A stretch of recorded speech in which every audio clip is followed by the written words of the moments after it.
And good morning, everybody. How are we doing? I got quite a few people already here. Welcome to the Morning Night Live. Well, my name is Dawg Knight. I'm your host of the Morning Night Live. We're here every Monday through Friday, 10 a.m.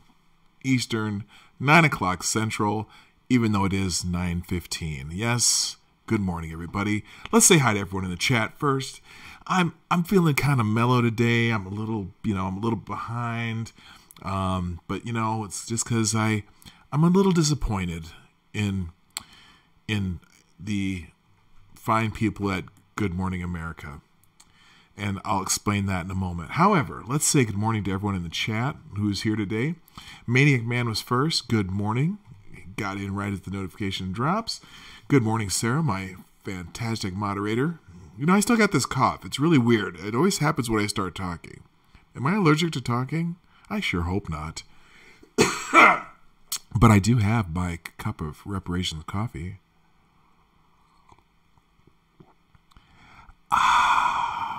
So, like I said, I'm in a mellow mood. Hello, Alan Sawyer. Nice to see you. Sarah, I said hello. Cynical Lindsay.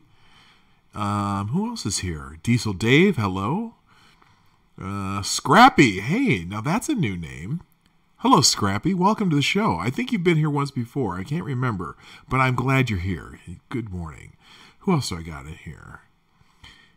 Oh, here's another new one. If no means yes and yes means yes, does that mean... Oh, my goodness. Kingslayer... Damocles? Kingslayer Damocles. Welcome to the show. I don't know I've seen your name out here before.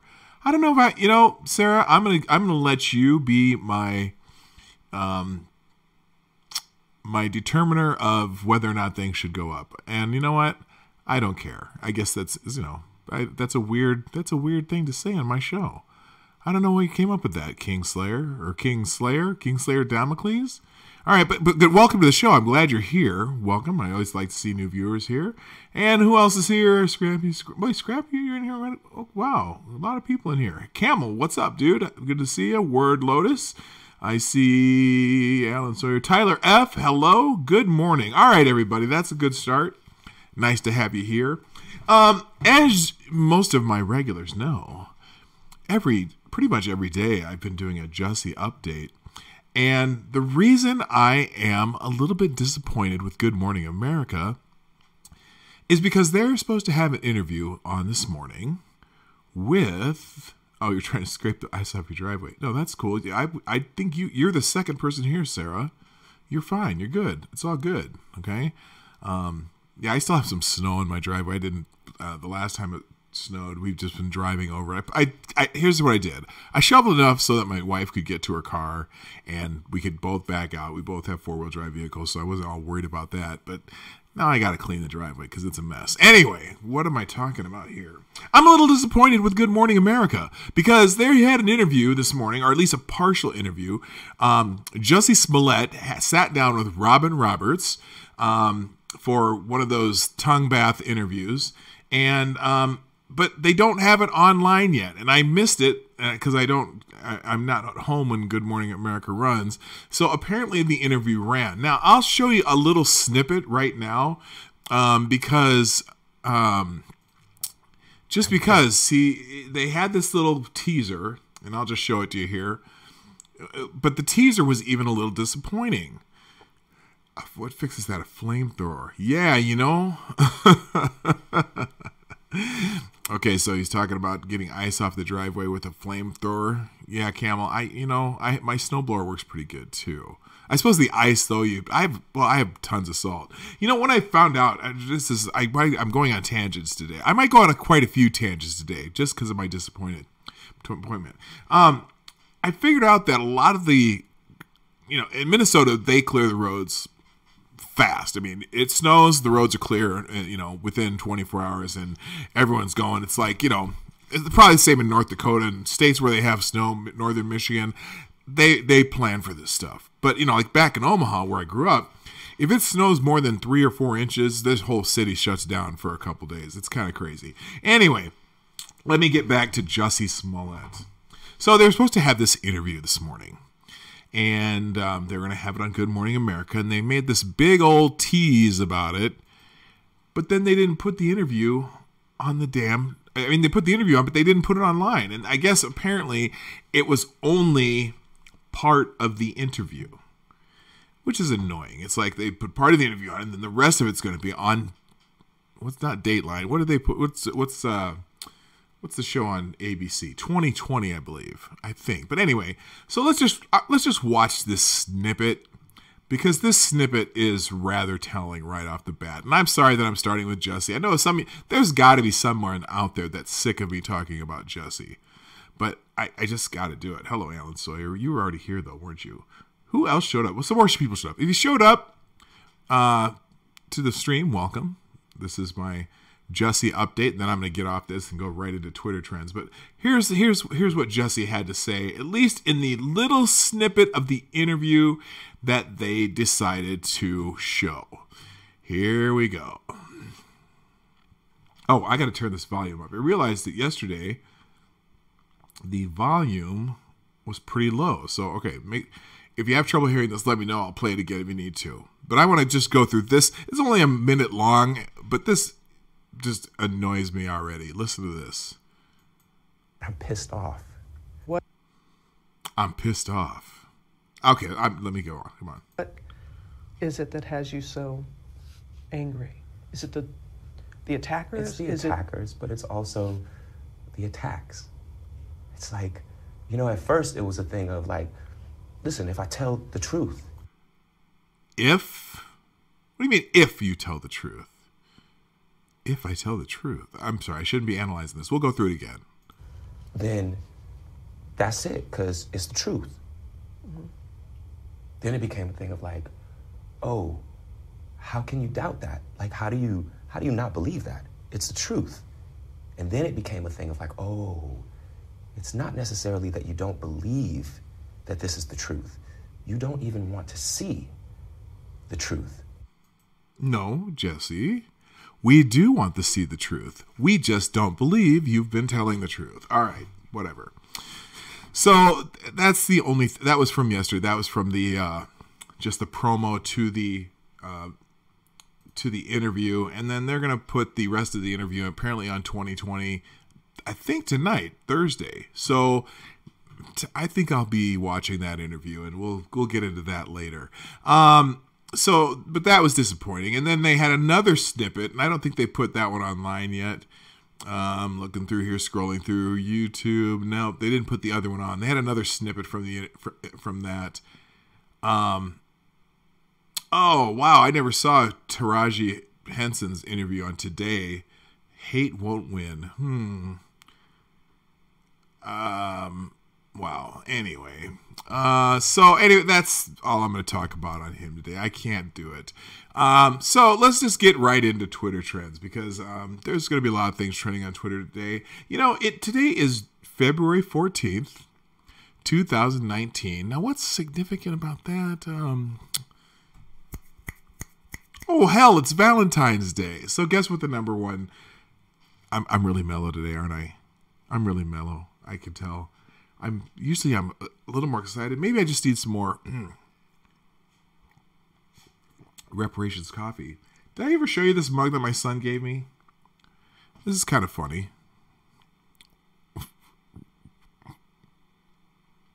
World's greatest farter. I mean father. That's cute. Okay. Okay, so it is Valentine's Day, and of course on Twitter, I'm speaking in a love voice right now.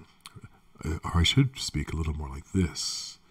More like Barry White, right on.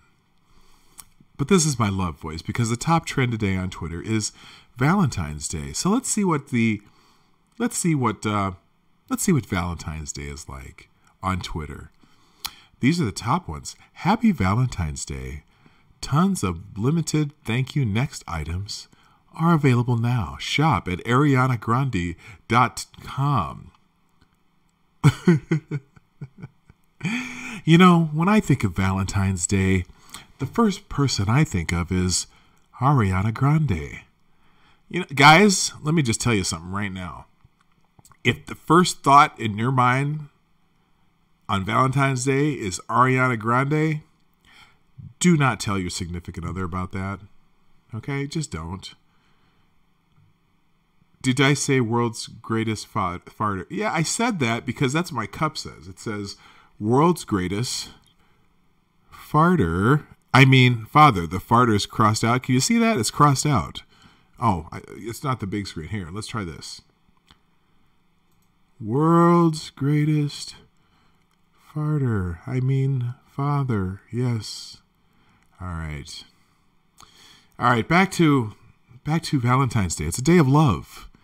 And we're using a love voice today because every once in a while, I just feel like I need to be sexy.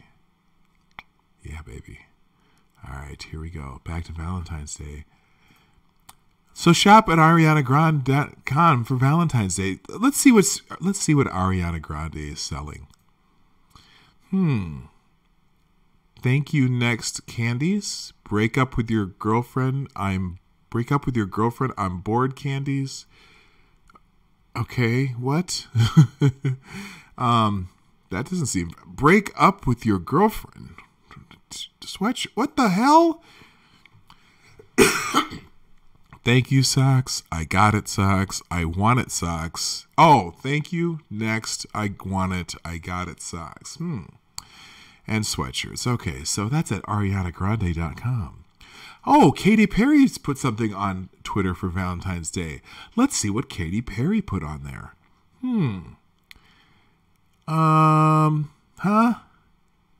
What the actual hell is this? Here, is this part of a Katy Perry music threat? Okay, do you all want to listen? Let's figure out what the hell this is. I'm going to put it back here and put some sound on. Oh, you know. Obsession is an unhealthy dependency. You know, I think I might get a strike for this because it's, well, who knows? We'll see what YouTube does. But feel the love. Feel the love on Valentine's Day. Let's keep going. You know what? Maybe if I interrupt it several times, it'll sound like I'm doing commentary.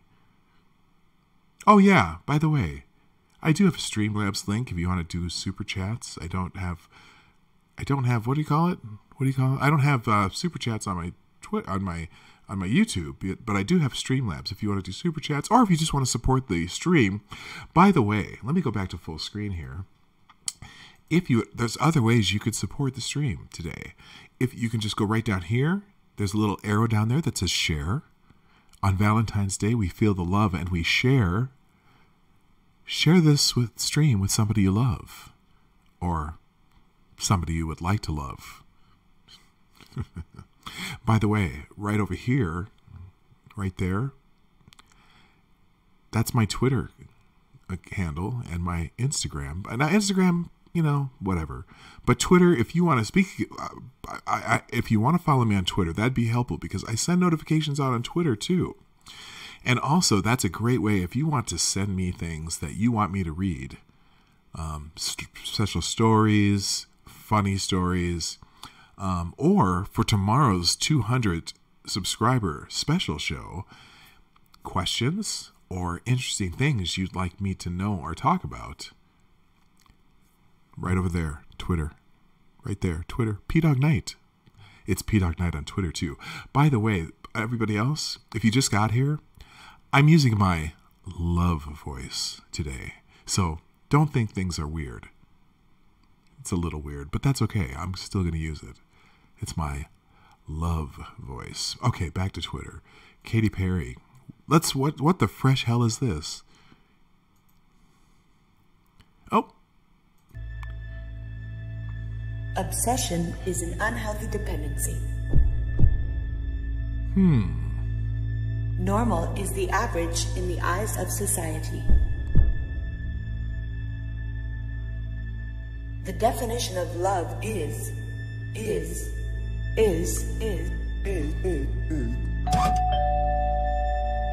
what? Okay, apparently she's dropping something today, like her brain. Okay, let's go on. More Valentine's Day. It's the day of love. Oh, great.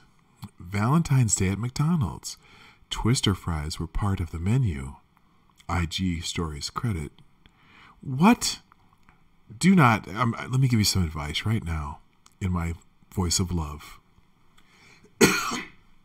Don't take your chick to McDonald's. Okay, back to my love voice. This Valentine's Day, journey to the heart of the matter. What are we looking at here? Why are we looking at? All right, I got to put some sound on this and see what the hell this is, because she's playing some freaky shit about her hair. Okay.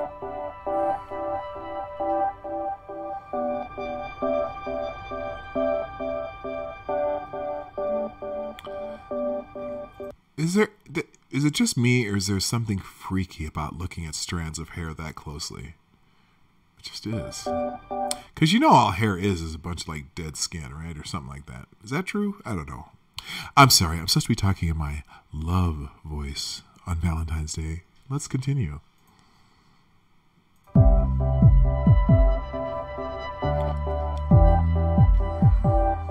It's kind of jamming music though.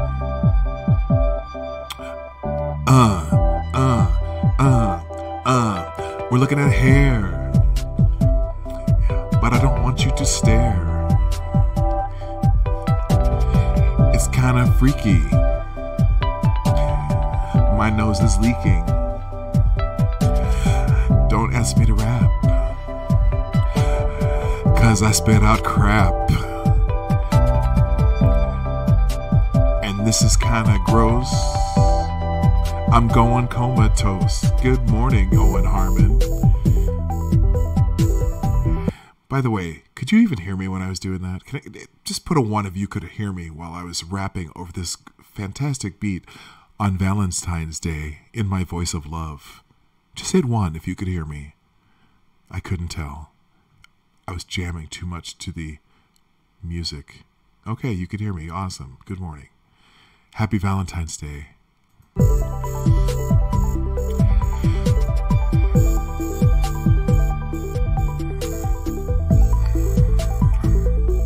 Okay, I'm going to stop this here because I have no freaking idea what this has to do with Valentine's Day. Okay, wait a minute. Back to my voice of love. Back to my voice of love. Okay. So anyway, Valentine's Day. Happy Valentine's Day. I hope you'll be happy every day. Always support you. Don't know what that meant. Good this morning with her having coffee. Johnny Cash, when asked for his description of paradise. You know what? I do enjoy having coffee with my wife in the mornings when we're here on the same days, usually on Saturdays and Sundays, or even at brunch. You know, here's the thing. I'm using my voice of love, and it is Valentine's Day. You know what? Here's the thing, though. I don't celebrate Valentine's Day. My wife and I, our wedding anniversary is the 22nd of February, so we've never really celebrated Valentine's Day. But anyway, that's a nice thought, Johnny Cash, that paradise is this morning with her having coffee. Okay, that's a very lovely thought. I think I'm done with the number 1 trend Valentine's Day. Oh, it dropped to 3? Oh, no, it's 1 and 3. Okay. So the number 1 trending is Valentine's Day, and the number 3 trending is also hashtag Valentine's Day. I have this clip. Wait, what, Camel? I have to clip this now, just so you know, Dawg Knight. I don't want to, but you forced my hand. What exactly did you clip, Camel? I'm just using my Valentine's Day love voice. All right, moving on. Let's go. Trending number 2 today is MSD Strong. Yes, we just absolutely need to talk about the Parkland kids. Unfortunately, it's the Parkland shooting happened a year ago.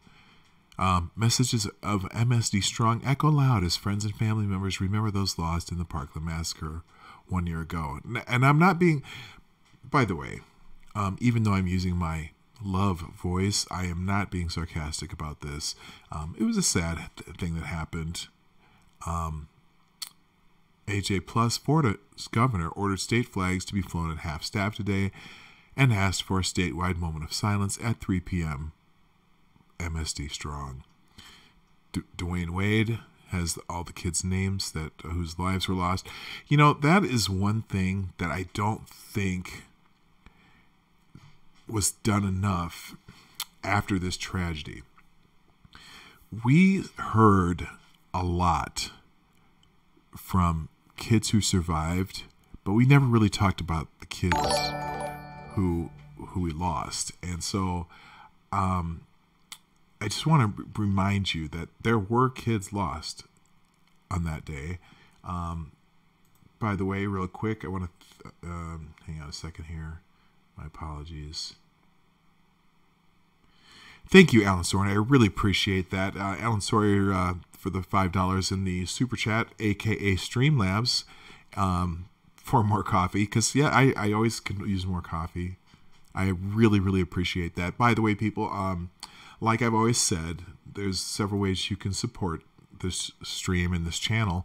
One of them is doing super chats through Streamlabs down below. You can the link is in the chat, or excuse me, the link is in the description, but it's also in the chat. Every once in a while, you can see that. Also, even just sharing this with people you think would enjoy my shtick. By the way, speaking of that, well, let's go back. Let's finish this real quick. So on the MSD Strong thing, a year ago today, there isn't enough words in the English dictionary to muster up the right words to describe the pain and heartbreak of what the past 365 days have been for the Parkland community. But every day we push forward. Every day we honor the 17. I'm assuming Kyra Perro, okay, well, she's an advocate for gun violence prevention. She's a graduate of, gosh darn it, the name of the school. MSD is, I can't remember the name of the school. But anyway, she's a survivor. And I don't want to get into any gun debates today. I'd rather just remember that we think about these kids. It's a sad thing that happened. And so I don't want to get in too much into it. There are kids in that school, some who are very strong advocates for gun control. I wouldn't say gun safety because that's different than gun control. And there are other kids who don't agree with those statements. And so there's, I follow a few of these kids on both sides of that particular issue. And, I have nothing bad to say about any of them. Even everyone's, favorite, most famous ones. But again, today's a day I'd rather remember the kids who were lost than the ones who became famous after this thing happened. So that's it. All right. Moving on. Another Twitter trend today is McCabe, a.k.a. Andrew McCabe, trending with Andrew McCabe, Rosenstein, Mr. McCabe. What's going on with Mr. McCabe? So Andrew McCabe says Justice Department officials talked about removing Trump under the 25th Amendment. That's interesting. Also, Lindsey Graham, after Mr. McCabe's 60-minute interview, it is imperative that he and others come before the Senate Judiciary Committee to fully explain how and why a FISA warrant was issued against Carter Page and answer questions about what appears to be now more than ever bias against President Trump. Just in, Trump tears into McCabe. He was a big part of the crooked Hillary scandal. If you've followed this particular issue closely, there's a whole lot still going on. Obviously, the Mueller probe is not complete, or at least hasn't been made public that it's complete. They seem to be on their fishing expedition still. And Andrew McCabe was the associate FBI director who was fired by President Trump on the recommendation of Rod Rosenstein. Now, there's, some say that perhaps this was a play by the president for obstruction of justice. Some others say that Andrew McCabe was kind of a dirty cop in a sense. But he did make some false statements to the oversight committees, and it was recommended by the independent counsel that he be removed from his office. Now, I'm curious. I'm going to take a quick look here. This Hill article. So McCabe says the DOJ talked 25th Amendment. Former acting FBI Director Andrew McCabe. Here, let's do that autoplay. We got to get that out of here. I talked 25th Amendment. 25th Amendment is a provision in the Constitution for the removal of the president if they are, now it's supposed to be if they're incapacitated. But they were going to try to, well, here, let's go through here. Let's just read this one because I haven't read this yet. But I'm going to try to keep it in my love voice. Are you feeling it? Are you feeling sexy today? It's almost like ASMR. What is that? ASMR, you know, when they whisper all the time, except it's more sexy. Okay, here we go. Former acting FBI Director Andrew McCabe, in a new interview, reveals details of the investigations into President Trump, telling CBS there were conversations about the possibility of removing Trump under the 25th Amendment and confirming that Deputy Attorney General Rod Rosenstein had offered to wear a wire around the president. McCabe spoke to 60... Oh, apparently he was on 60 Minutes this week. Anyway, McCabe spoke to 60 Minutes for an interview ahead of the release of the book, quote, The Threat, How the FBI Protects America in the Age of Terror and Trump. CBS News' Scott Pelley appeared on CBS This Morning, Thursday, to discuss his interview with McCabe, saying that McCabe told him about the efforts to figure out what to do with Trump during the 8 days between the firing of then FBI Director James Comey and the appointment of Special Counsel Robert Mueller. Oh, good lad. There were meetings at the Justice Department at which it was discussed whether the Vice President and a majority of the cabinet could be brought together to remove the President of the United States under the 25th Amendment, Pelley said Thursday. And the highest levels of American law enforcement are trying to figure out what to do with the President. Well, people... God. So here's my thoughts. This is silly to me. The 25th Amendment says that they're mentally incapacitated. Clearly, whether you like Trump or not, some of you think that he's a dickhead, but he's not mentally incapacitated. It's just silly. This is just silly.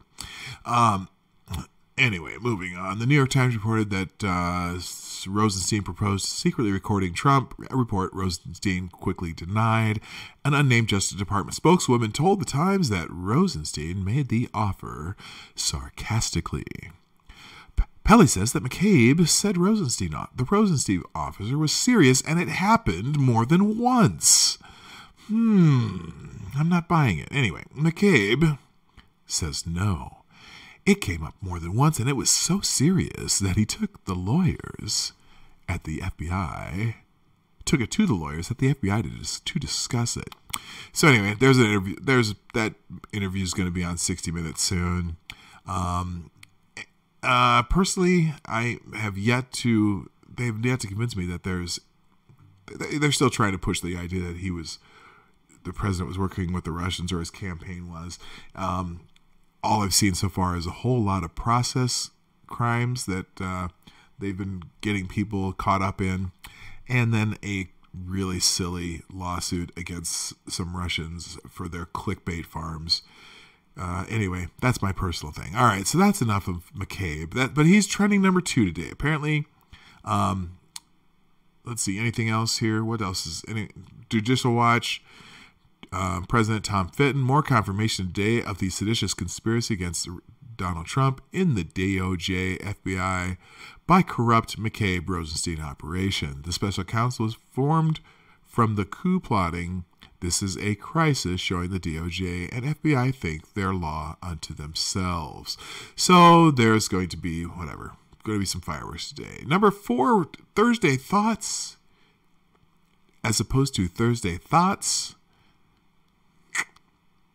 No thoughts on Valentine's Day. Thursday thoughts. This DC restaurant treats the homeless and poor community as if they were full-paying customers. His heart is pure. Oh, this is a kind of a cool story. Now, interesting that every other time I've seen this come up, they are really, really, really into saying that this man is an immigrant, which he is. He's from Pakistan. He's a legal immigrant, and I think this is a cool story. He feeds homeless people. Watch this. Looks like a normal high-end restaurant. Sohail is my brother. However, it's more than a good place to eat good food. The immigrant owner has a mission that will blow you away. If someone says, I need a free meal, okay?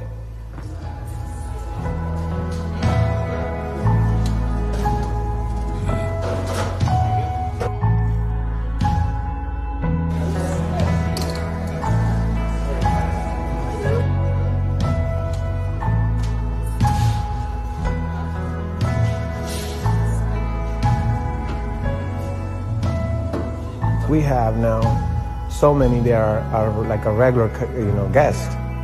So we know them what they want to eat. Some of them, they have teeth problems, and we give them just boneless chicken, tender one. The alcohol and those drugs and mixed, a lot of people have teeth problems. Once upon a time, I was in a similar situation where I didn't have enough money to eat for next day, You pass by a restaurant, but never be able to go in. Because when you don't have money, nobody's gonna let you in. I'm trying to worship Good morning, Tarkata. Our Creator through food. Because people have fear. A lot of homeless people, they have mental issue, they have health issue, they are not dirty, they are not clean, and if you let them come in, they will ruin your business. But I tell them, those people, look at my life and look at my restaurant. If this looks dirty to you, and I want people to not have fear, loving others and caring for others and sharing, because it's going to bring a joy to your life. And because when you uplift another human being, it's a beautiful thing. So that's a real nice story. Good morning, Chad Dupree. Good morning, Takata. Nice to see you here. So that's a really nice story, and the gentleman is giving back, trying to help homeless people. My only concern now is that this particular report has gone out, and it's been getting out. People have been putting this address of this restaurant out. I wonder if this man's going to be overwhelmed because of his kindness. I really hope not. I hope that people who he has some regular customers that are able to help him sustain this and maybe not get overwhelmed with more homeless people. But I admire the man. He's one of those people that put their money where their mouth is. I always have a concern when people decide that they're going to be charitable with somebody else's money. And so that's kind of what the government does. I think more people need to, if they want to help their fellow man, they need to do that. And I think it's much more rewarding when you do it yourself than when you're forced to through some sort of government agency or whatever. But anyway, so that's part of the Thursday thoughts. Any other good Thursday thoughts? Hey, unless you do something beyond what you've already mastered, you will never grow. And then is that what I think it is? That looks like weed. Oh, Doc Flower. What does Doc Flower mean? Cannabis advocate, consultant and grower. Brain damage survivor. Okay, there you go. Doc Flower, Mr. Cannabis, has some great Thursday thoughts. All right, let's go on. And Parkland is also trending. I'm going to skip that one since we already did a little Parkland Parkland thing. 25th Amendment is trending also because, again, more on Andrew McCabe, former acting director. Andrew McCabe said that the Justice Department is considering invoking the 25th Amendment to remove President Trump from office. Yeah, we already talked about that. Now, Joe Walsh, former conservative, super conservative Joe Walsh. Some people are bothered this morning that McCabe and others at the Justice Department discussed Trump and the 25th Amendment.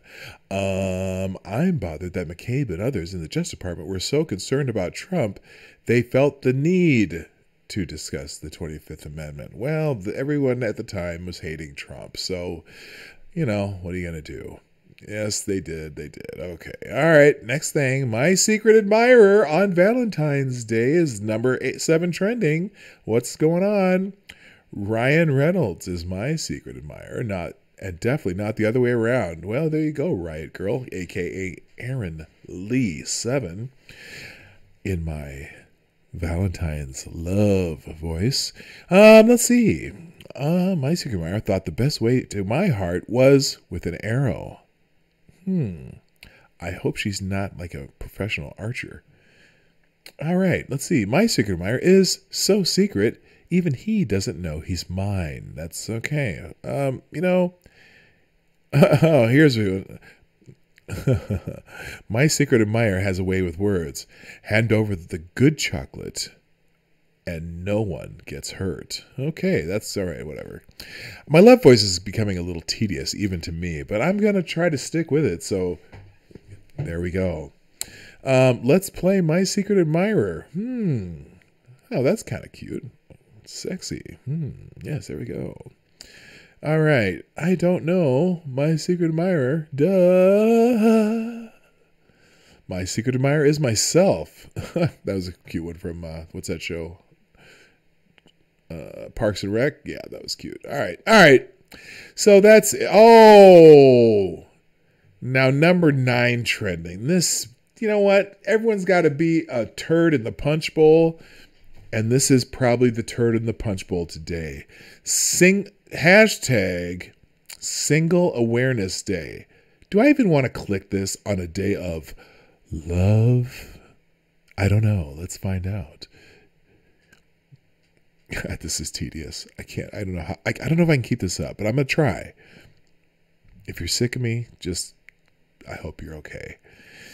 Single Awareness Day. Happy Valentine's Day. You losers who are single, this includes me. I'm going to be adding a bunch of art to this today to make you forget about your singleness. That's uplifting. It's an actual holiday. Single Awareness Day, Valentine's Day 2019. Oh my gosh. Oh, except Single Awareness Day is the 15th. So maybe that's tomorrow. Today is all about me. Last year and years before that, on Valentine's Day, I would neglect myself and focus on why I don't have a Valentine. I'm giving myself the love.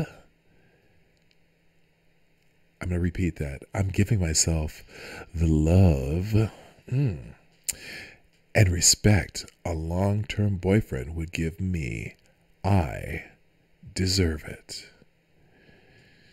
Okay, give yourself some love. Medea's got a new movie coming out. Tyler Perry, the Medea series. You know, those movies are all so corny and so I mean, they're kind of predictable but you know what? I love me some Medea. That's that's some funny stuff Tyler Perry put together. All right. So, okay, let's see. Is there any more good? I want to see some. Oh, here we go. I shouldn't. I'm not. Let me. Here, hold on a second. I meant to do this at the beginning of the show. I have a disclaimer because yesterday, as you know, I discovered and brought to you who I believe are the actual attackers of Jussie Smollett. And as you know, I gave you very good evidence that it was William Jefferson Clinton and Hillary Rodham Clinton. But I forgot my disclaimer yesterday. And my disclaimer is that the views on the Morning Night Live show and of Dawg Knight are not necessarily the views of the Morning Night show and Dawg Knight. That's my disclaimer. Now, the reason I thought it was good to do my disclaimer that the views of the Dawg Knight show are not necessarily the views of the Dawg Knight show is because I want to watch this and not make fun of this young lady. But it may cause me to espouse views that are not necessarily the views of the Morning Night show. Just fair warning.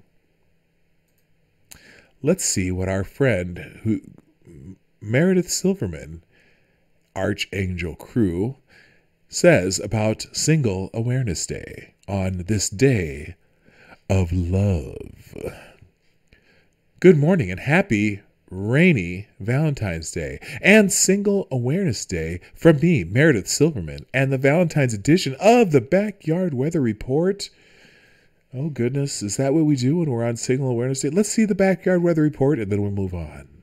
Well, good morning. It's me, Meredith Silverman, and I just wanted to come out and do this special Valentine's edition Valentine's edition of this Backyard Weather Report, and it's raining like hell out here. I'm out here under my eaves, which is, you can't see me too well, but and the dog's inside like, Mama, why are you out there? Well, it's raining. We're actually having some weather. We got some rain. So I just wanted to wish you guys all a happy Valentine's Day. I'm headed to work here in a little bit, but yeah, can you see all the rain? I would come out to the pool and show you, but I'm not trying to get wet. So I hope you guys are having an awesome Valentine's Day so far. Single Awareness Day, whatever. Yes, anyway, I'm Meredith Silverman. This is your Valentine's Day Backyard Weather Report. I'll see you guys soon. Bye. All right. Thank you, Meredith, for the Backyard Weather Report. And on Single Awareness Day and Valentine's Day, this day of love. Okay. Anything else? Hollow Knight. I don't know if I care. Let's see. What's Hollow Knight? Is that some kind of... okay, Hollow Knight is some kind of animated thing. And Kuchar. What is Kuchar? Oh, golf.com. What? Oh, Matt Kuchar shares his side of the winnings dispute with El Toucan. What? If you... okay, something... Matt Kuchar is a golfer. And let's see...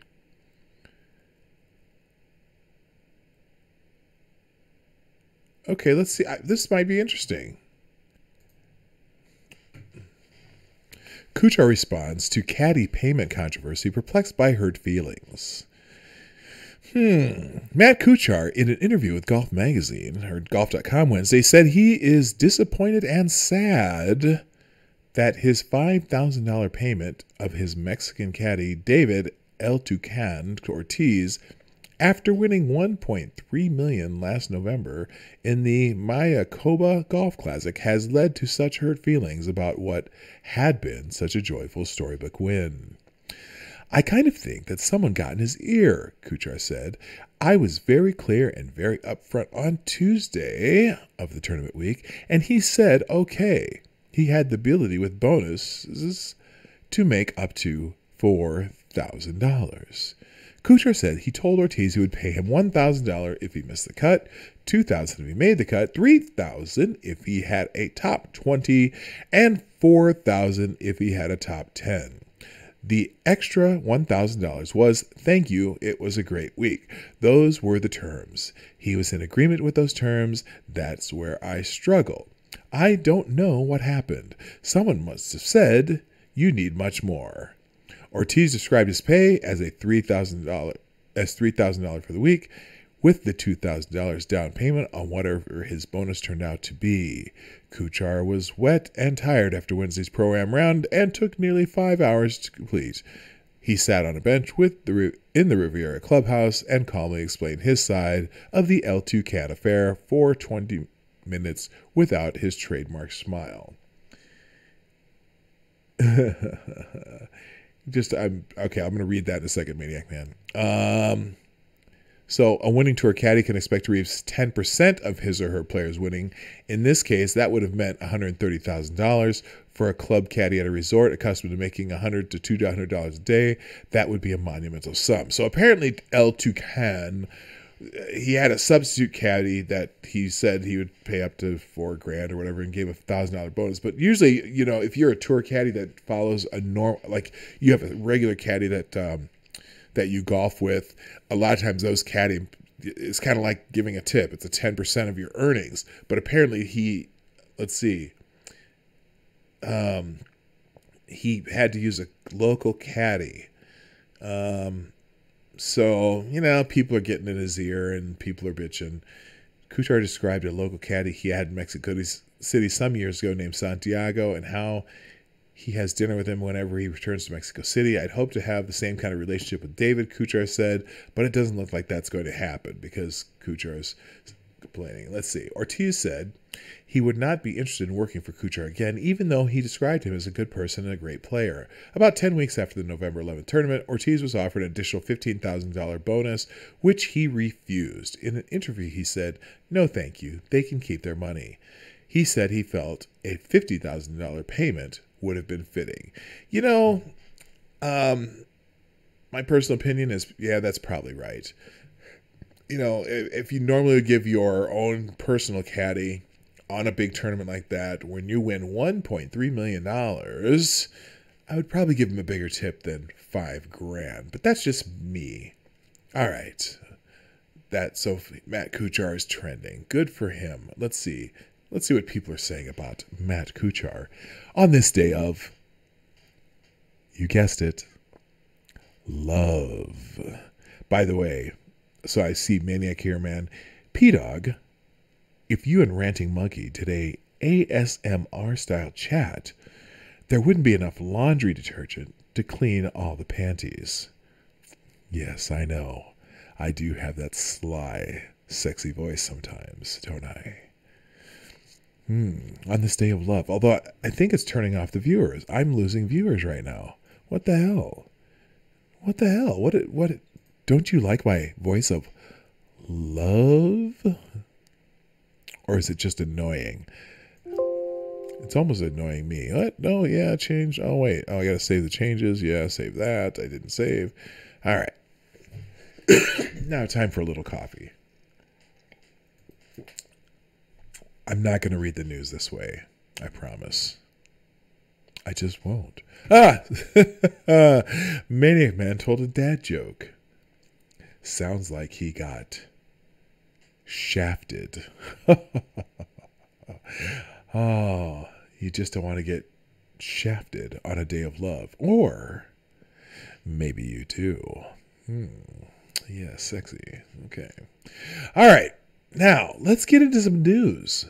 Oh, by the way, you know, Jussie Smollett and this interview that he's having on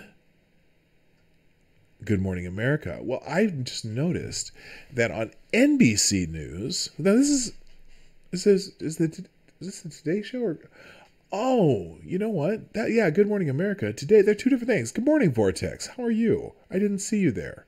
Did I say hello? Did I already say hello? I don't think I did. I don't think I said hello on this day of love. All right. So I might get a little too excited and I might get out of my love voice, but here's another Jussie update. So this morning I'm looking at NBC News. I couldn't find the interview on ABC, but NBC News has this little thing here. Jussie Smollett. If I'd claimed the attacker was a minority, no one would doubt me. Interesting. No one's... What? Because here's the thing, Jussie. You didn't claim the race of the attacker at all initially. And the only reason someone thought it was white, they were white, is because of the TMZ article. But let's move on. The actor filed a report with the Chicago Police Department on January 29th alleging 2 men hurled racist and homophobic slurs before beating him. Yeah, beating him. Okay, whatever. So Empire Star actor Jussie Smollett said he is pissed off after critics cast doubt over his claims that he was the victim of an alleged hate crime last month. Smollett filed a report with the Chicago Police Department on January 29, stating that 2 men hurled racist and homophobic slurs before beating him. Smollett also told police his attackers poured a chemical, possibly bleach, over him and put a noose around his neck. The Chicago Police Department said it is investigating the alleged attack as a possible hate crime. Now, this is interesting because this article is from yesterday. And I'm going to guess that not anything in this article, let me not get ahead of myself. I'll just read. The 36-year-old actor, who is openly gay, told ABC Good Morning America that he is angry about the attack and at people who do not believe his claims. It's like, at first it was a thing of like, listen, if I tell the truth, sorry, I broke character.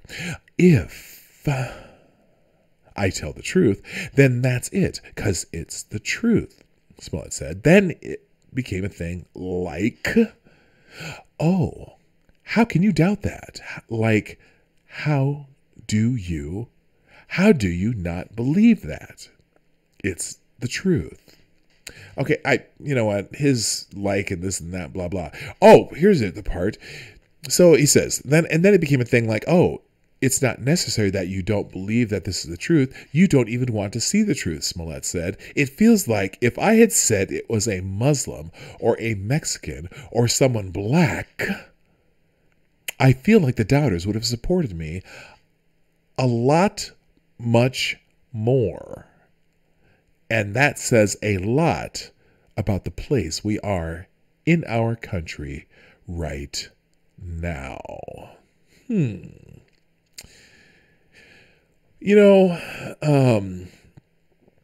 I don't know that your story would have worked in any case. But you embellished with some things that most people who are faking a crime embellish their crimes with. There are numerous, hundreds of examples over the last couple of years, Mr. Smollett. Social media users began casting doubt over Smollett's story. Social media users began to cast doubt over Smollett's claims after police said they were not able to find footage of the alleged attack after going through a voluminous amount of recordings from the many surveillance cameras in the area. I want that video found so badly, Smollett said. I want them to stop being able to say alleged attack. I want them to be able to see that I fought back. I want a little gay boy to see that I fought back. He told ABC News. Officials have released the picture of 2 potential persons of interest from a surveillance camera located near where Smollett said he was attacked. Police said Smollett refused to turn over his phone and the phone records to prove he was on the phone with his manager at the time of the attack. Smollett later gave investigators a PDF file containing a redacted list of his calls. That PDF file just pisses me off. Why? Because you can alter a PDF file. Anyway, Smollett said he didn't want to hand over the phone because he has private pictures and videos and numbers. I bet you do on this day of love. Private pictures. And video.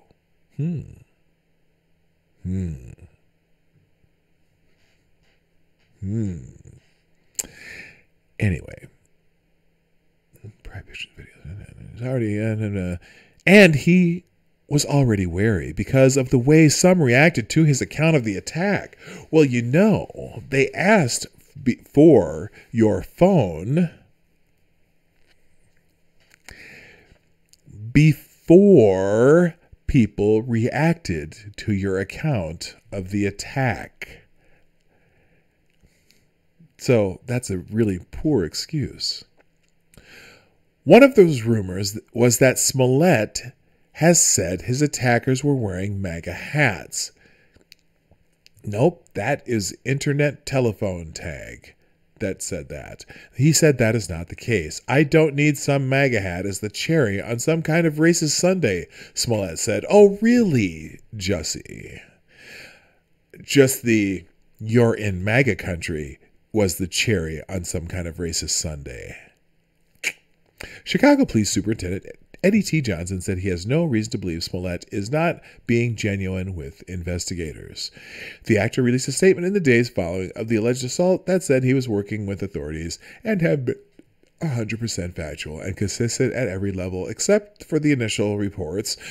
I will never be the man that this did not happen to, Smollett said on Good Morning America. I'm forever changed. Yippee. Skippy. On this day of love. All right, enough of that, and enough of that voice. I can't do it anymore. It's silly, it's fun, it's sexy, but I can't do it anymore. I have to talk normal. I'm going to drink some coffee, and we're going to read the other articles normal. I got to be done pretty soon. So, hey, here we go. It's odd. Why did they redact the call logged? Yeah, you know, the excuse is that he was protecting the privacy of other friends and whatnot. But you know what? It does not, according to the police, it does not meet the standards of normal investigations. They need the records. And also, the reason they wanted the phone is if they can download the metadata, they can also possibly track his movements based on the metadata in the phone. So there are things that they just don't want people to know. Now, I'm just curious. Let's see. I'm going to click this, and we're going to see what it is. I don't know what this is, but we'll see. Let's play this real quick. It might be this. It very well could be. It very well could be just the same report. What the hell is this? I don't want city rewards. How do you skip? Can you skip that? Oh, God. No, you can't. All right. 12 seconds. 9, 8, 7, 6. Blah, blah, blah. I should have done this beforehand. I'm pissed off. Appearing with Robin Roberts for Thursday's Good Morning America, Empire star Jussie Smollett striking back at those questioning his account of being attacked near his Chicago apartment last month. Is it the attackers? It's the attackers, but it's also the attacks. Okay, we've already seen this, but let's just see what NBC does with it. It's like, you know, at first it was a thing of like, listen, if I tell the truth, then that's it, because it's the truth. Mm-hmm. Then it became a thing of like, oh, how can you doubt that? Like, how do you not believe that? Okay, never mind. Anyway, let's move on. I can't even. It doesn't tell me any new information. All it tells me that he is going to... Oh, you know what's really weird about this too? I'm sorry, I didn't mean to get off crazy about this. This is something that I missed in the last week. Jussie Smollett hired a PR firm last week. The same PR firm that represents Harvey Weinstein and Kevin Spacey. And I didn't even catch it because somebody named... What's this dude's name? I'll figure it out in a minute. But it's the same PR firm that represents Harvey Weinstein and Kevin Spacey. And they're also this big Democratic fixer. And I'll link the I'll link the video that I watched in the chat that explains this a lot better. But when Harvey Weinstein started having his troubles, and they were figuring out that, you know, he had done all these really just freaky things with women that were trying to get into his, you know, in show business, whatever. The New York Post published an article smearing one of the accusers, one of the women who was accusing him. And apparently this PR firm has a couple people at the New York Post who will push stories for them. Just so happens that right after Jussie Smollett hired this PR firm, that is when the New York Post reporter found that bottle of hot sauce that was filled with bleach. What an amazing coincidence that all police had been combing that area for over a week, and as soon as he hires this PR firm, someone finds a bottle of bleach. Oh my gosh, it's the New York Post, the same New York Post that were writing stories to help Harvey Weinstein. Now, Harvey Weinstein had huge backlash, or the Post did, especially after they republished that story about one of his accusers and kind of questioning her character. There was huge blowback on that. But I'll have to Sunshine Sacks. Yeah, that's it. Yeah, it's, oh my gosh, it's insane. And these guys they're like DNC fixer types too. They try to fix things. So I'm sure, of course, you know, so his first interview, the actual interview, is with Robin Roberts. And they picked that very, very, very carefully. She's a black lesbian woman who's going to be, she's part of every community except for the Jewish community that Jussie Smollett's in, and it's going to be a really softball interview. How do you feel? How do you this? I guarantee, I don't guarantee, maybe when they publish this interview on 2020 or whatever it's going to be on tonight, maybe she does ask some questions about the actual things that people are saying are the problems with the story. Because there's an original thing when he came out and sang that night at the Troubadour in West Hollywood, he was saying, well, there's some things that people say that aren't true. I didn't break a rib. I didn't do this. I did that. Nothing that people were really asking about. Everyone knew you didn't break a rib. Everyone knew all the other shit. You didn't address anything that people are really doubting. So anyway, let's get off of Jussie Smollett again and move on to, I have a few stories today, and then we're going to get out of here. So here's an interesting one. Our young guys at the guys at Covington Catholic High School, there's a little article about them here on illegal surrection. Investigation clears Covington Catholic school students. No evidence of offensive or racist statements. Now, I already know that this article starts getting out, this story starts getting out, people are going to bitch about the fact that some of them did the tomahawk chop or whatever, but you know what? That's kind of the thing of the moment. Only a couple kids did it, and it didn't last. It's not like the whole group was doing it. A couple kids did it, and they stopped. But let's read this one. No evidence. Students were chanting, "Build the wall." Oh, eureka. We didn't already know that. An independent investigation published on February 11th found that the Covington Catholic High School students were not the disruptors the media wished them to be. We talked about that a lot. In fact, I'm still going to do a video. I wasn't going to do it, but I think I am. I'm going to go and do a video where we take statements from different people who made statements about that, and then we're going to match them to the video. And I still want to make that video one of these days, because there are still people who say those kids were harassing that Indian man. And I'm like, you dumbasses, did you watch any of this? Anyway, let's go on. Greater Cincinnati investigation was retained by the law firm representing the Covington Diocese and Covington Catholic High School. So they weren't representing the kids. They were representing the diocese and the high school, who initially condemned these kids based on the initial phony reports. GCI devoted 4 licensed investigators who spent 240 hours poring over social media posts, local media reports, statements, and interviewing everyone they were able to contact. Cincinnati.com summarized the findings of the report thusly, detailed findings in the full report at the bottom of the post. Here's what the investigation found. No evidence was found that students performed a Build That Wall chant or made racist remarks to the Black Hebrew Israelites or Phillips. We already knew that. Most of the students felt like Phillips was coming into their group to join the students with student cheers, investigators said. None of the students said they felt threatened by Phillips, and many stated they were confused. That was obvious as you watched the video, that the kids were in the middle of a chant, the drums started beating, and so as they're finishing the chant, the drums beating, and then they all start clapping along with the drums. We all knew that.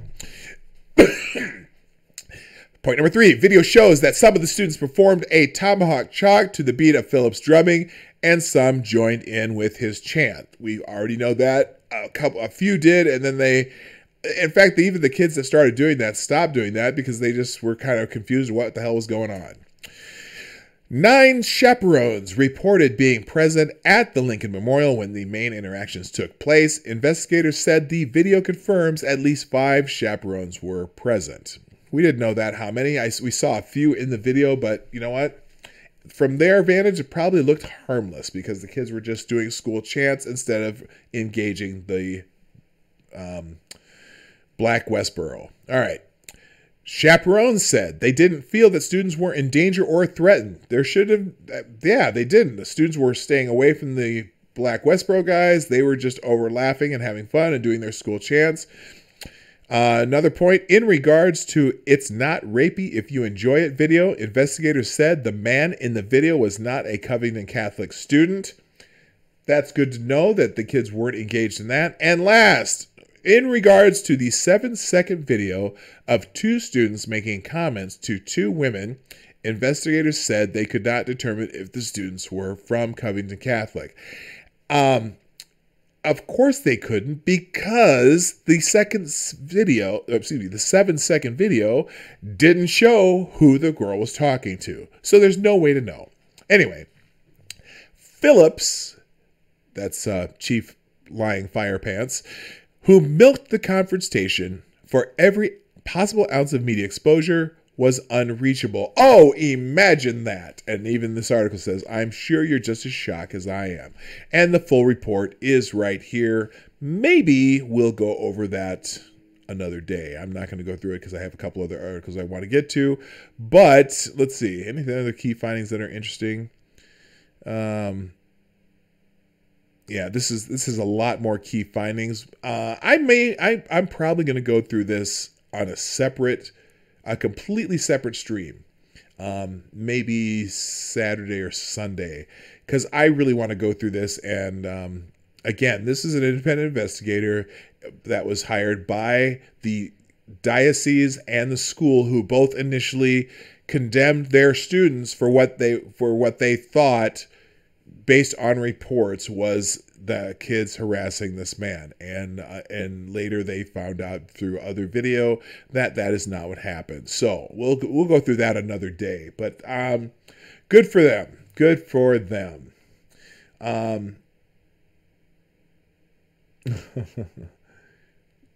Oh, Diesel, you're in Coon Rapids, huh, Dave? My brother-in-law lives in Ramsey. Wow, I didn't know you were in Coon Rapids. But aren't you from North Dakota, though? Who's from North Dakota? Somebody's from North Dakota, like Fargo area. I don't know. Let's see. Oh, what do we got here? I heard that noise. Oh, we got another donation. Thank you so much. I've got a few here. Oh, okay, that's from the other day. Terideos. Thank you so much for the $5 super chat. Someone in my place of work stated that they bullied that native, even claimed they watched all 2 hours of footage. I think those people live in a different reality than the rest of us. You're 100% correct. It drives me insane. I have a friend on Facebook who still, I got an argument, not an argument. I just asked her, did you watch the whole, raw 2-hour video?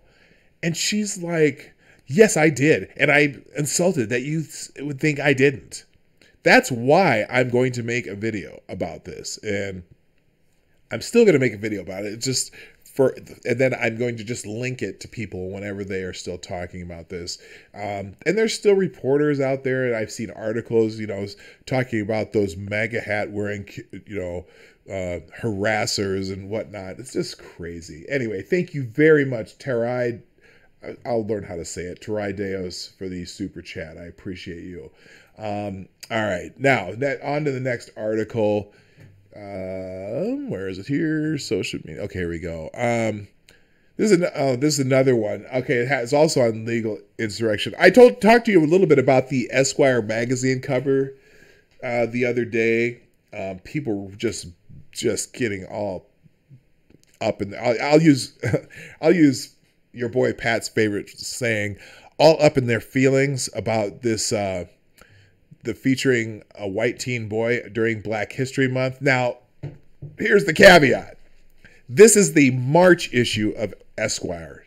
It just happens that the March issue comes out in the middle of February. So it's not even Black History Month. But anyway, social media mob. How dare Esquire feature a white teen boy during Black History Month? Media really needs to stop covering the white cisgender heterosexual man in America as if it's an underrepresented group. The men's magazine, Esquire, has published a story about an average white teenage boy from Wisconsin with moderately conservative views and moderate support for President Trump.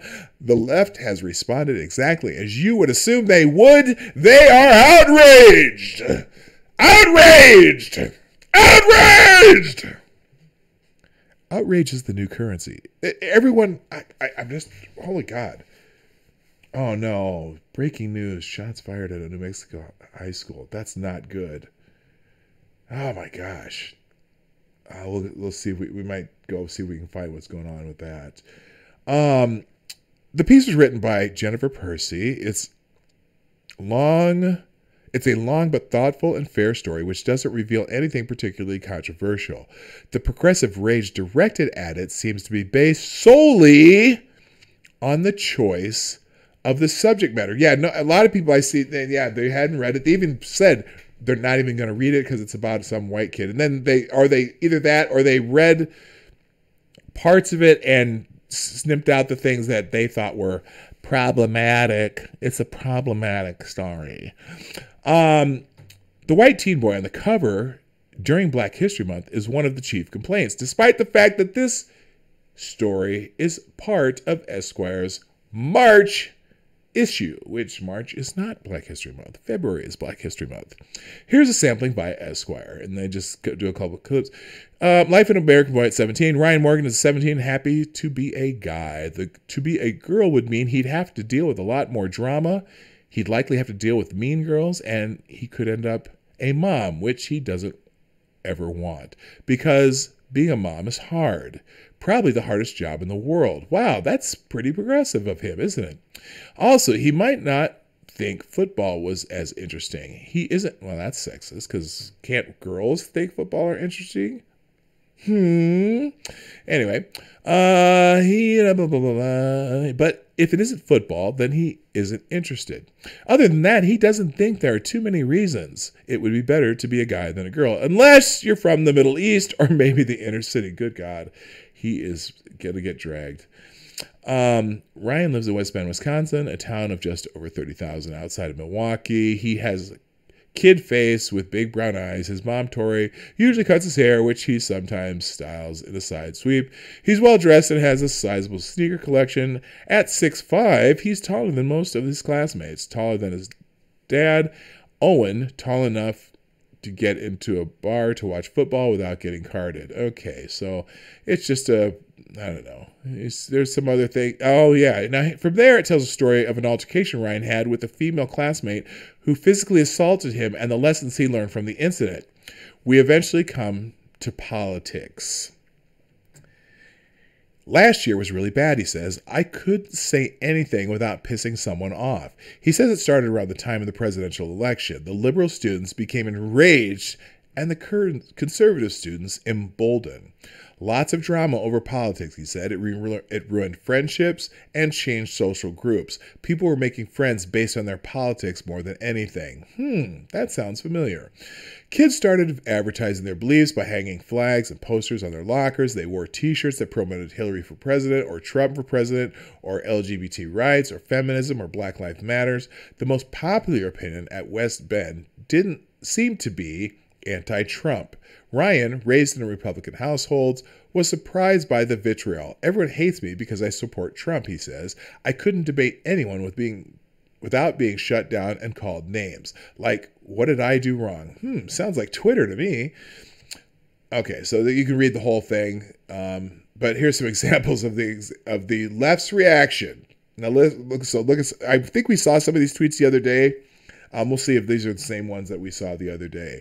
Rachel Veronacote, Esquire, really making choices during Black History Month, no less. Well, yeah, hello, March, biatch.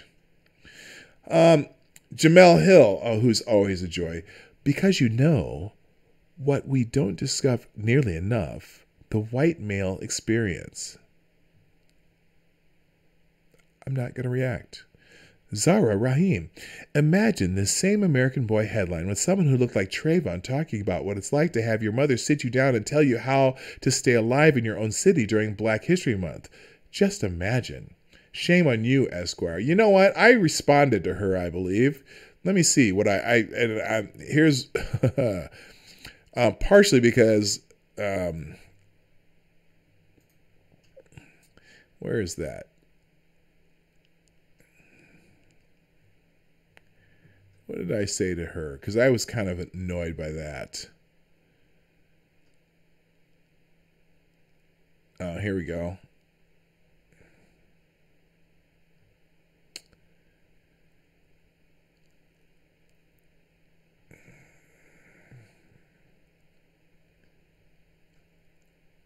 What did I say? Anyway, I just said, you know what? Yeah, I've had that conversation with my son. My conversation was, you don't have to go and get in an altercation with everyone who looks at you sideways. You don't have to go beat his ass like Trayvon did, but you know, that's just me. Like, I didn't even, you know what, honestly, I didn't even have to have that conversation with my son because my son was always, we brought him up to respect people, respect your elders, respect people, and not to get in stupid confrontations. So I didn't have to teach him anything. That's how he was raised. So whatever. Biatch. Where were we? Anyway, let's see this one. I get what Esquire was going for here, but ooh, boy, talk about failing to read the room. Whatever. Happy Black History Month, everybody. On this day of our Lord, February 12th, 2019. Soledad O'Brien. Oh, good God. It's funny how she wears her blackness when she wants to, but well, that's a whole issue for Black Twitter. I'm not even going there. And Judah Robinson, what kind of garbage is this, Esquire? Media really needs to stop covering the white, cisgendered, heterosexual male in America as if it's an underrepresented group. It's fucking dangerous. Why is it dangerous? Then the author has even been forced to disclose that she did not choose the cover photo. Caitlin O'Kane reports at CBS Dude.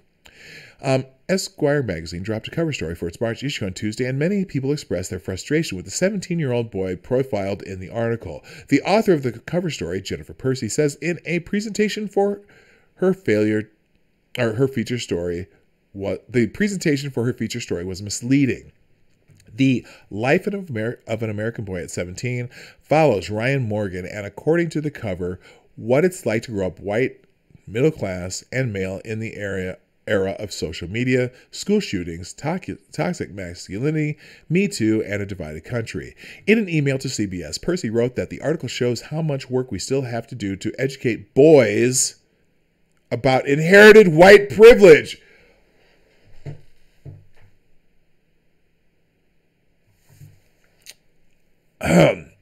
It also shows that the teenage years are an ideal time to make a change. I did not approve of the cover image or the cover text and found the presentation misleading, Percy wrote. You know what?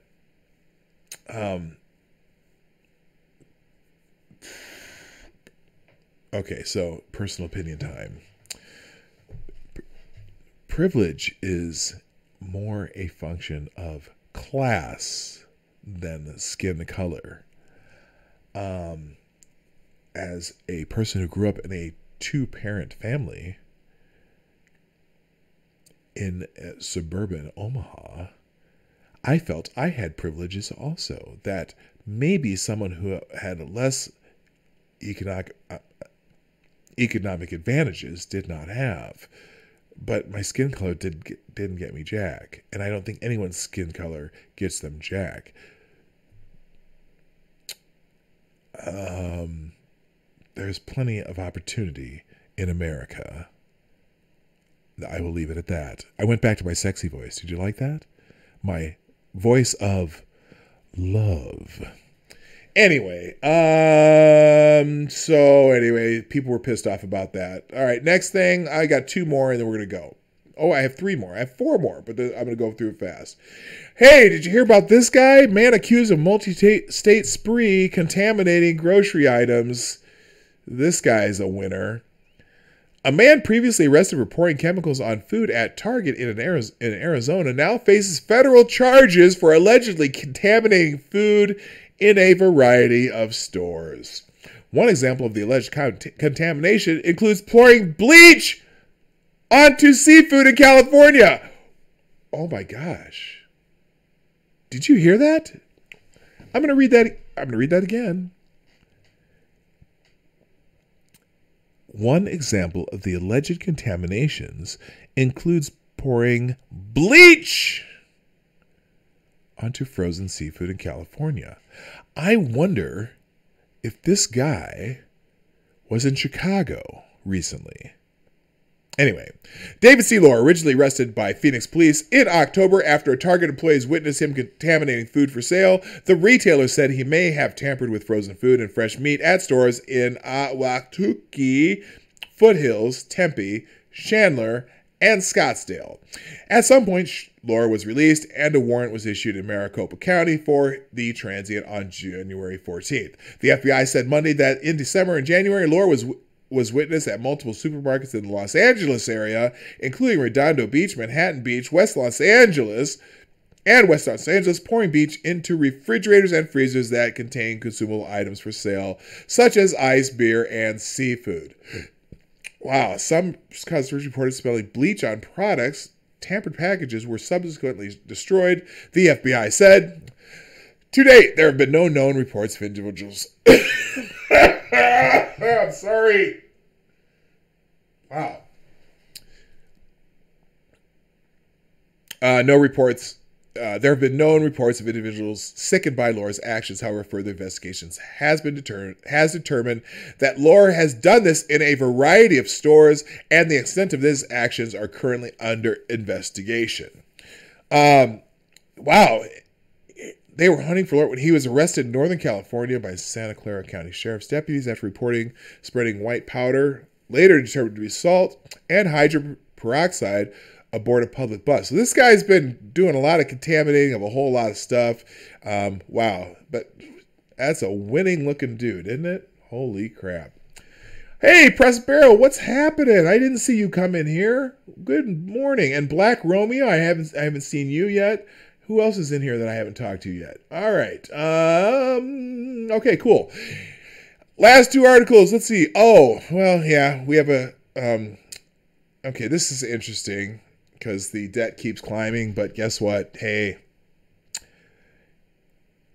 $1,665,484 feds collect record individual income taxes in calendar year 2018 as the debt climbed. Now, the only reason I picked up this story, there's a whole bunch of stuff. I think Jake Tapper was tweeting about how the debt keeps going up and we've reached all this, blah, blah, blah.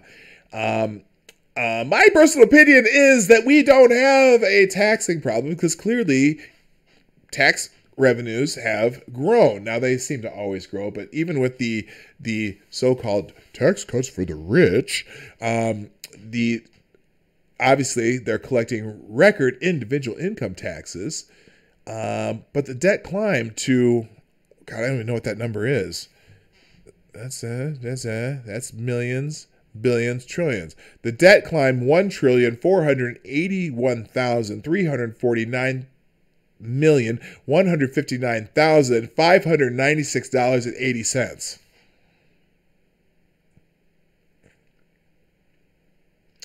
Which means we're spending, well, no, okay. So are we spending nearly just under twice what we take in?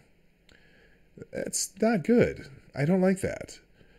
And so it's a spending problem. We're bringing in more revenue. It's a spending problem. Anyway, the federal government collected a record blah, blah, billion, trillion, blah, blah number in individual income taxes in the calendar year 2018, according to the monthly Treasury statements for the year, which the Treasury finished publishing today with the belated release of the December statement. The calendar year 2018 was the first full tax year after President Donald Trump signed the Tax Cuts and Jobs Act on December 22nd, 2017. The previous calendar year record for federal individual income tax revenues was in 2017, when the Treasury collected that big number there, in individual income taxes in constant December 2018 dollars. The real federal individual income tax revenues collected in calendar year 2018 were $9,312,450,000 more than the real individual income tax revenues collected in the calendar year 2017. So $9 trillion. Oh my gosh, millions, billions, trillion. Billion.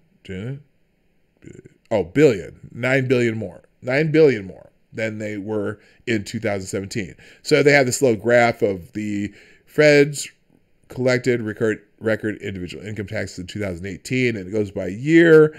So these are in constant dollars in 2018 dollars. So just slightly more than the year before. So in these 2 years, the tax revenues have been higher. Now they were also higher.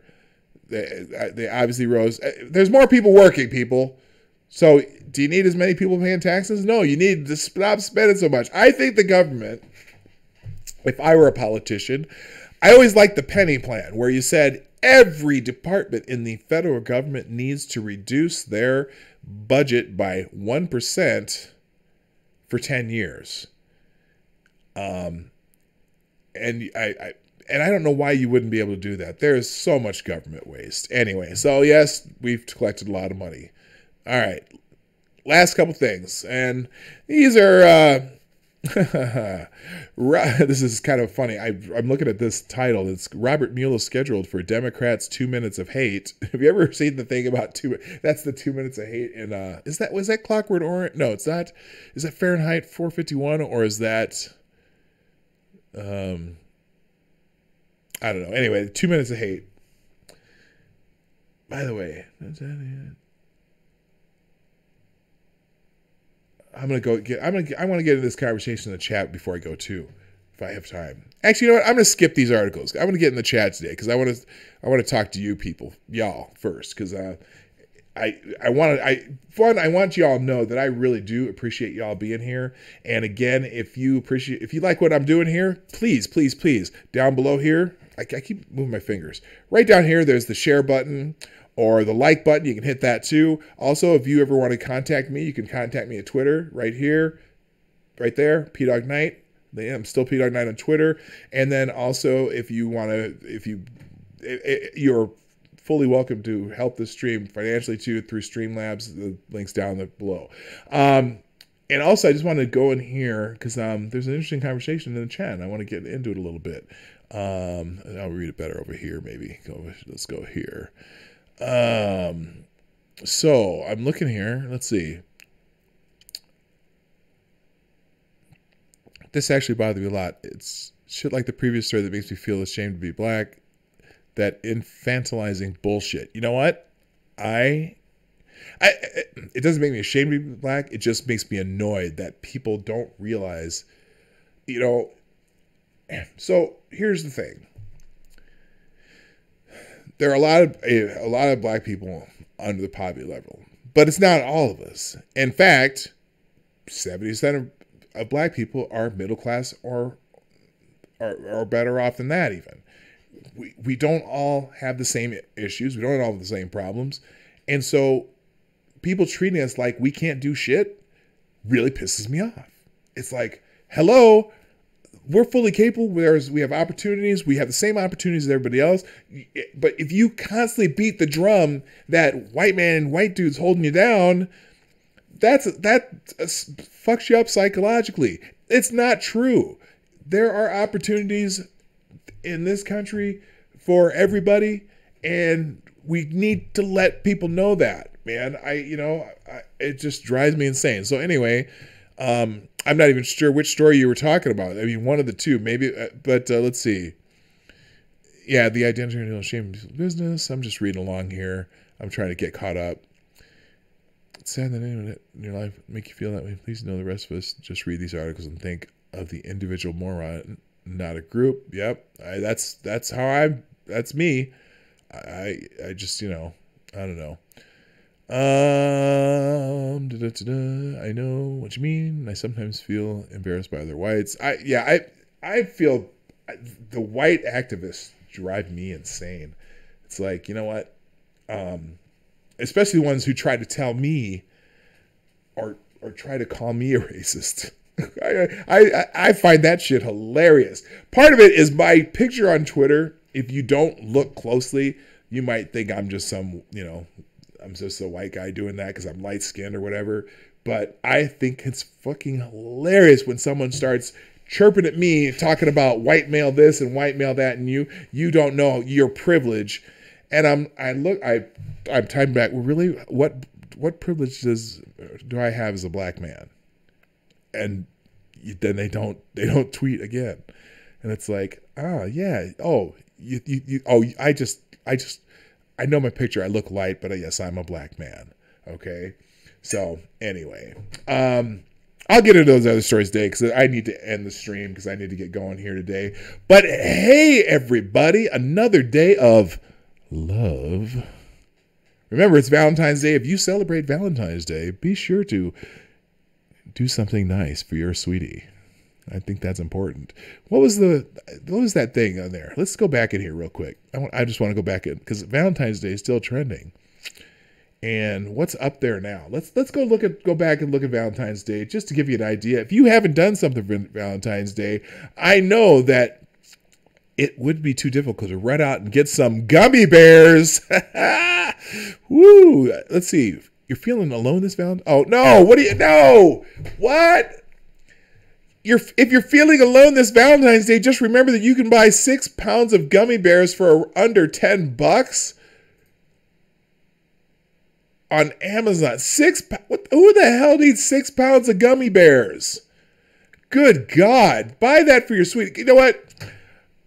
Run to the grocery store or Sam's Club or whatever and buy some flowers or something. And I'm not talking to just the guys either. Ladies, go do something nice for your sweetie today. Don't forget, it's early. You got time. You can, if you haven't been to work yet, or you can just stop on the way home, or maybe you can just have an impromptu nice dinner out. Maybe you already planned that, but if you didn't, if you forgot, or if you actually, let's be honest. I'm talking to the guys. The women already know that mess. Men and women are different. The women already know this, but the guys, get your butt in gear because it's a day of love.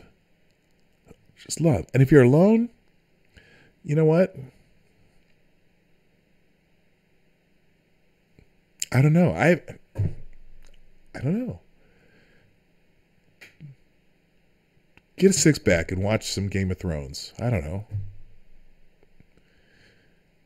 6 pounds of gummy bears.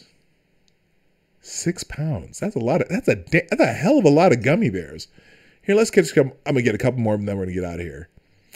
Ooh, happy Valentine's Day to my lovers. See you in 2 months. What?